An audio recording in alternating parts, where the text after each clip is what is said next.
Do you have CPD? Or do you know someone who has CPD? What is CPD, you may ask? Well, I am here to answer that for you. CPD is co-parent deficiency. Now, that's not a real thing, but I made it into a real thing. What's up, y'all? It's Bree from Room for One More. I have a little project that I had to do for school, and I decided to turn it into a podcast. So let's just jump right into it, okay? Now, when I say co-parent deficiency, I don't mean that in a negative way. If you are a new parent or you are a current parent and you want to be more of a helpful partner, stay tuned because this is what we're going to get into. Parenting is hard. That is a job in itself. Most of us, we got our 9-to-5s and we come back home and we still got a 12-hour shift. Now let's start off with some signs and symptoms that you might be dealing with some co-parenting deficiency and see if we can help you out. Feeling of being overwhelmed by the kids. It's a normal feeling, but it shouldn't be a continuous feeling every single day. Once in a while, it happens. But every single day? No. The feeling of being suffocated by your kids. The feeling where you're just like...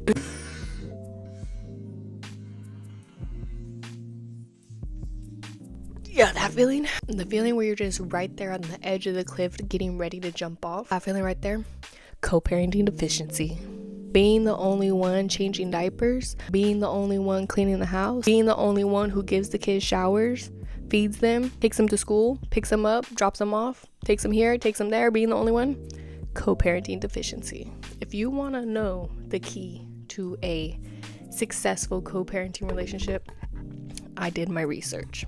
Well, I had to do my research for my class. I used the internet and I used my book to get these resources. And I'm going to give you the keys. Here are the keys. Take the keys and utilize them wisely. Schedule regular rest times for a mom. Having a baby took a whole mental, physical, emotional toll on mom. Mom is tired. Simple ways of doing that is when you are taking care of the baby, take the baby into a different room. Let mom get a nap. Easy like that. Play with baby for a little bit. If you see baby's up and mom is tired, take baby to the other room. Take baby for a walk. Put baby in a stroller. Take baby for the walk. Take that baby away from the mom just for like an hour or two. Just for her to shut her eyes for an hour or two. Actively participate in feeding the baby. Hey, what if I'm breastfeeding? No man can't breastfeed my baby. Yeah, we know that. I was one of those people where I was breastfeeding and I hated pumping. So like, why?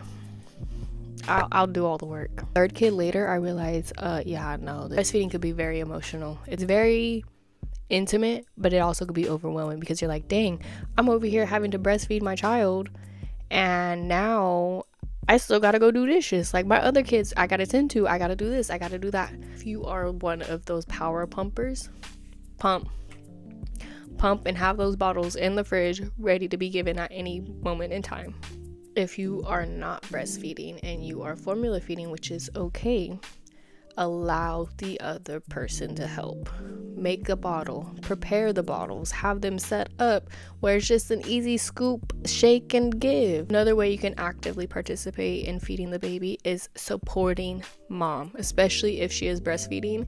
You can do simple things as making sure she has water, making sure she has snacks. When you are breastfeeding a child, yes, we have boppies, we have pillows, we can have all the support that we want and need, but we are still holding a child like this. Making sure she has the right comfortability to be able to properly breastfeed. Even this, you could breastfeed like this, but after a while, and as this child gets heavier, it becomes harder. Now the child's moving this way, moving that way, and then we gotta switch, and then now we gotta go to this side. Now the baby's crying, now I gotta get up and readjust. Try to help mom make her life simpler. Check in once in a while. Hey, do you need anything? Can I get you anything? Here's some water. You need to stay hydrated. Breastfeeding is a lot of work. It takes a lot of nutrients out of mom's body because mom is creating these nutrients to give to baby. Staying hydrated, making sure she's eating, making sure she's producing enough milk to provide for your child. That's how you can actively be involved in feeding a baby. Being emotionally in tune with your partner or co-parent will actually help both of you. You notice mom is just dragging. Mom is tired. Mom's been up with the baby all night, slaving over the stove. Mom is changing diapers. Mom is cleaning the house. Step in. Give mom a break. Step in. Go clean the house. Go do the chores. Go take out the trash. Go change the diaper. When you take this proactive approach into doing things without her asking, it shows empathy and understanding of what mom's going through. Mom went through a lot having this baby. Mom is still going through a lot trying to regulate her hormones, regulate her emotions, regulate having this new baby. And so everybody else in this family. So there probably is a point in time where everything's chaotic because now we have a new baby in this house. Now the attention's not on the most recent kid. Now it's on the baby. So now the most recent kid is attention seeking. Support the older children. You have older children, support in taking care of those older children. Take the lead in taking care of these older children. Let mom focus and tend to the newborn. That will help the whole family dynamics just kind of align. You already know the routines for your older children. With this baby, we're still trying to figure out what's going on. We're trying to get this baby on a routine to make our whole life simpler and smoother. Take lead, take charge. Get them to where they need to go.